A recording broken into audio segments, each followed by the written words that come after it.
কবরস্থানে জিয়ারতের জন্য আপনারা কেন যান না? অনেকে তো কবর জিয়ারত এটাকে একটা নাথিং বিষয় মনে করে। শুনেন, সাহাবী রিদওয়ানুল্লাহি আনহুম আজমাইন কবর জিয়ারত এই জন্য করতেন। আল্লাহ রাসূল সাল্লাল্লাহু আলাইহি ওয়াসাল্লাম বলছেন কবর জিয়ারত এই জন্য করো, কারণ কবরের পাশে যত যাবেন আপনি আপনার পরিচয়টা তত বেশি খুঁজে পাবেন। কেমন? আপনি বনানী সোসাইটিতে থাকেন, আপনি গুলশানে থাকেন, আপনি ধানমন্ডির বড় মানে মিলিয়নিয়র হন, আপনি আমেরিকা কানাডার বড় শিল্পপতি হন, কবরের কাছে যখন যাবেন কবর কিন্তু আপনাকে এই সংবাদ দেবে, তুমি বিলিয়নিয়র নাকি মিলিয়নিয়র, গুলশানে বাড়ি না ধানমন্ডিতে বাড়ি, আমি কবর এটা কিন্তু খেয়াল করব না, তুমি আমল নিয়ে কবর আসছো কিনা আমি কিন্তু এটা খেয়াল করব। সুতরাং কবরের জিন্দেগি বড় ভয়ানক জিন্দেগি। নিজের পরিচয় জানার জন্য, নিজের আত্মম্বরিতা, নিজের আত্ম অহংকার, দাম্ভিকতা এগুলোকে ধ্বংস করার জন্য নিজে বারবার কবরস্থানে যাবেন, আত্মীয়দের কবরে বসে যাবেন।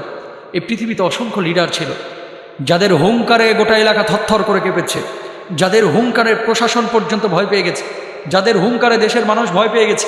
আজকে নিথর দেহে কবরে পড়ে আছে, অনেকের লাশটাও পর্যন্ত নয়, মাটি খেয়ে ফেলছে, অনেকের হাড্ডিগুলো পর্যন্ত পোকায় খেয়ে ফেলছে, অনেকের মেরুদণ্ডের হাড্ডিটা পর্যন্ত কবরস্থানে আজকে অবশিষ্ট নয়। কোথায় গেল দাম্ভিকতা? কোথায় গেল সেই হুঙ্কার? কোথায় গেল সেই আত্মহংকার? নাই, চলে গেছে। তো প্রিয় ভাইরা, আমার যে কথাটি বলছিলাম, কবরস্থানে যাবেন জিয়ারতের জন্য, কবরস্থানে দাঁড়াবেন, মানুষ যারা আপনার কাছ থেকে চলে গেছে যে এই প্রিয় মানুষটার জন্য দোয়া করবেন।